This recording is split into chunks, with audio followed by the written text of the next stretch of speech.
Man, I used to think every single person on earth was gonna have kids, especially men. I think a lot of men can relate to this, especially if you're coming from the West, right? For me, I know I grew up being told, to learn how to do this so that way when I have a family, or learn how to do this so that way I can learn how to protect and provide and do all these things that's going to help me become more responsible, become a man, and, ultimately leading to having a family. And now at 36, without a family, and witnessing my brother go through a divorce, my other brother, knocking up the first girl he ran into, and friends going through breakups and having children out of it. This is what I learned about not having kids right now, being single and childless. One, this is the happiest and healthiest I've ever been now that I've completely stepped away from dating.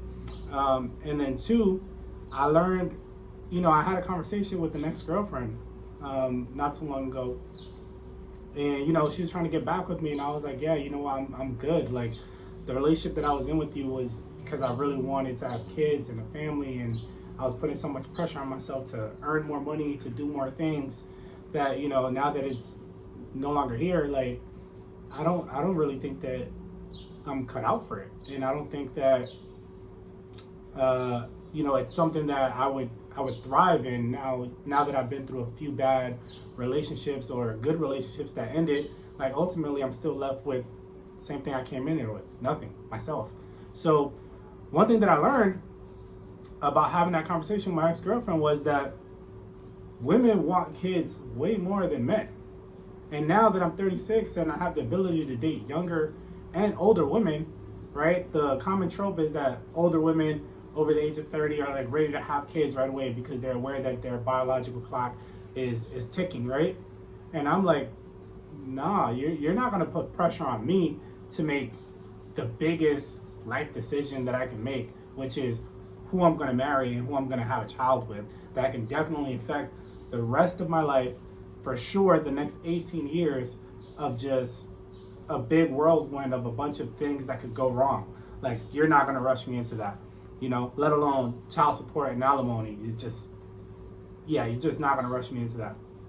Which I think is kind of crazy to meet someone in your 30s and put a time clock on it of a year, 2 years, 3 years, whatever that amount of time is for someone to make a lifelong changing decision based on a person that they just met, a person who's stuck in their ways, a person who can pretend, a person who can put on an act, right?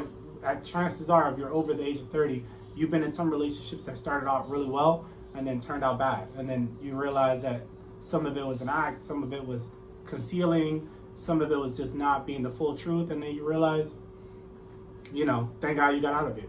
So I can't imagine getting out of it and also having a kid where I'm attached to the person for the rest of my life, which is currently what we see.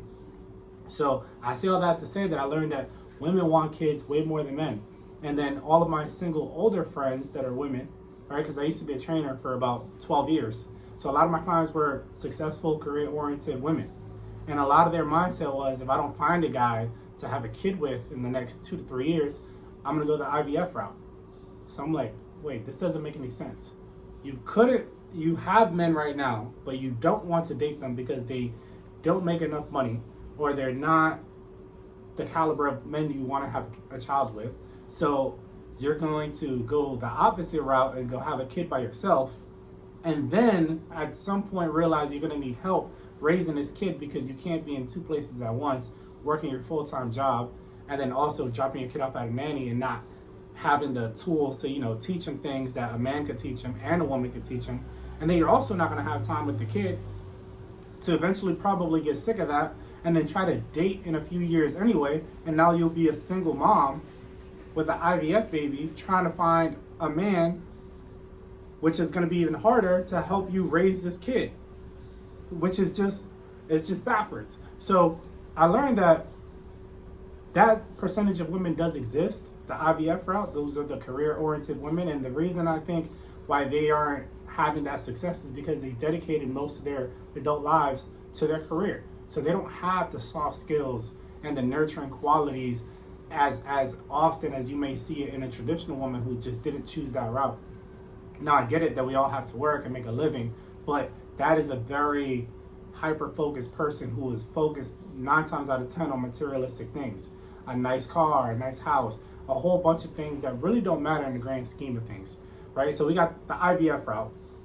Then we have the single moms who don't want to have kids, so they didn't marry the person that they had a kid with. Now they're out here dating, trying to find a person better than the person they had a kid with to provide for their kid. If I'm single and childless, what would make you think that I would want to provide for your kid when I could go have my own kid? It just doesn't make any sense. And they fully expect you to be a single man to date a woman with a kid, but a woman with a kid would never date a man with a kid because they want the attention from the single man, and they know that the man with the kid just doesn't have enough time to give them the attention that they want. So it's just crazy, right? So we got those people out here dating, and then we got the people who generally want a partner to build a family with, and they're just too picky. You know, this person doesn't have a good enough job, this person isn't cool enough, this person doesn't live near me, so they just don't really want to make the sacrifices to create a family. Cool. Then you got the people who just want to go live their life, the women who are just not even focused on it, and they opted out, just like MGTOW, right? And I realized that the small percentage of good women out here who are not ran through, not doing this, not all over social media, you know, airing out their laundry or posting provocative photos, even they want to have a kid more than they want the traditional life. And I say that, let me break it down.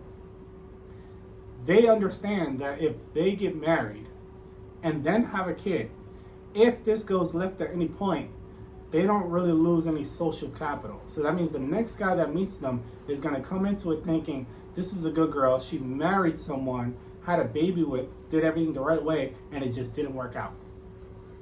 These women are smart. They've realized that if I just do it and get married and then have my kid, I can have my cake and eat it too. I can have my kid, won't lose any social capital, and he'll support him because I know he's a good guy, and that way I get to win.